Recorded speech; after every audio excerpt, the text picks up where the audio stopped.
Urban prosperity and our future cities. Let's start with three questions. What are the forces of change at work in our world? What new modes of thinking are required? And what are the possible elements of a new system and how we might get there? Climate change, COVID, inequality all point to one thing. We have to reduce the planetary cost of maintaining humans. This entails doing more with the wealth we generate, but it also means changing the purpose of our economic systems. Over the past 50 years, global economic growth has been extremely rapid. Average per capita income has almost tripled. So what went wrong? Why did that growth not go into improving wages and building up public services? The short answer is the benefits went to those who already had them. So when we envisage the cities of the future, what do we plan to do about this? Currently, urban theory effectively ignores the challenge of redesigning prosperity, and it's clear that there's a lack of urban theory that can be applied to a redesigned notion of prosperity.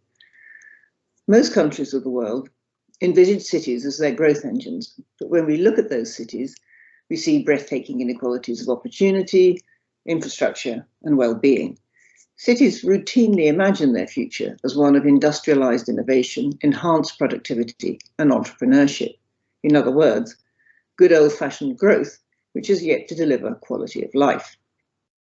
Prosperity is still imagined in terms of labour market inclusion, jobs, skills, and income, sitting within a larger matrix of a market economy based on industrialization and entrepreneurship. At the core of this is an unacknowledged individualism, which in its most progressive form links basic needs to social justice and individual attainment, with freedom as the highest goal. We haven't had improvement in quality of life because we haven't been targeting improvements in quality of life. We have been targeting economic growth, improved productivity, and GDP. Cities need to shift from being stewards of the economy to being stewards of livability and social and ecological well-being. There's an urgent need to engage multiple stakeholders in encouraging a broad shift in the understanding of what an economy is for and for whom, both present and future generations. This we have already implemented in our work. We need to engage the public in articulating this vision of prosperity and supporting its communication. This is key to building new narratives about progress, as well as the purpose of city and national government and action. Continuous dialogue will build the basis for long-term transformative change. We will need to be mindful here to give additional weight to the prosperity priorities and visions of marginalized communities. A redefined prosperity is not the opposite of inequality and poverty. It is a new way of thinking about how we create value in our societies and how we deliver that value to people themselves, how we enhance people's quality of life. So urban debate, urban planning, urban policies need to have quality of life as their primary outcome and not as an imagined secondary outcome of other sets of policies and activities. So how do we redesign cities for better quality of life? Can a redesigned prosperity address inequality in new ways?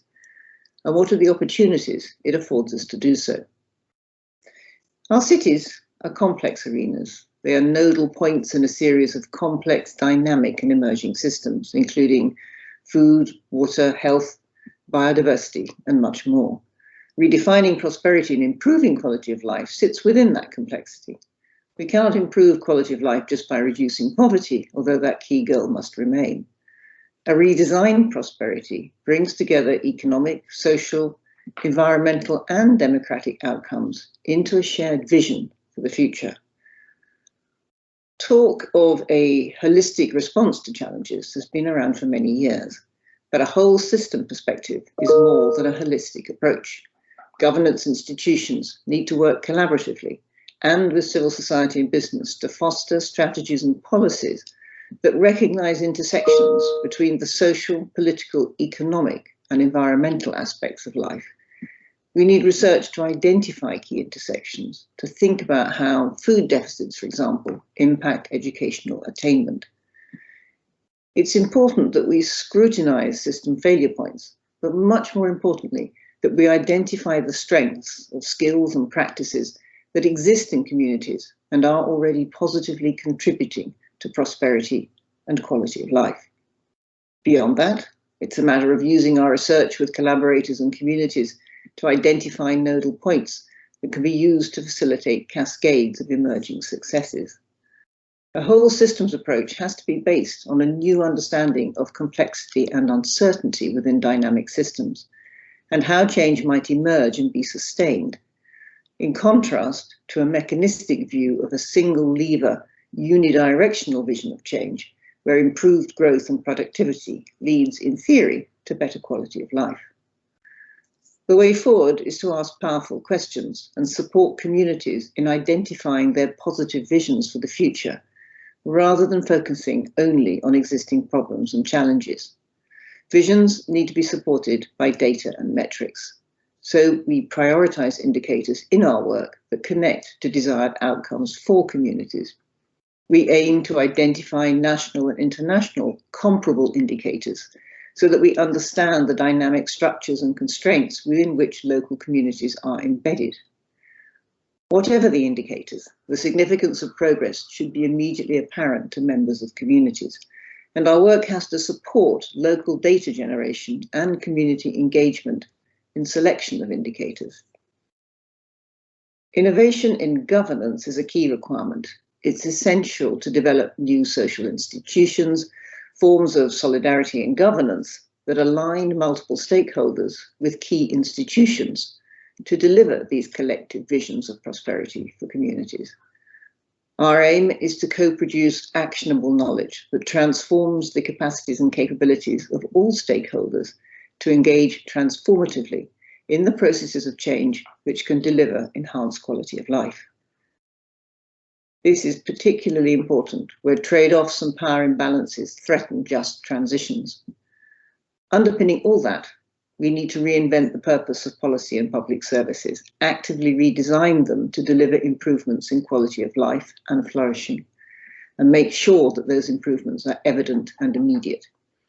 Build on success, create mechanisms for continuous community engagement, build in community accountability mechanisms.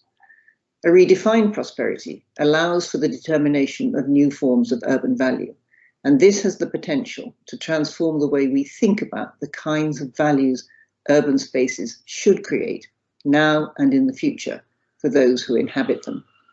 So the task of our work today is to demonstrate that these processes of transformation are already underway.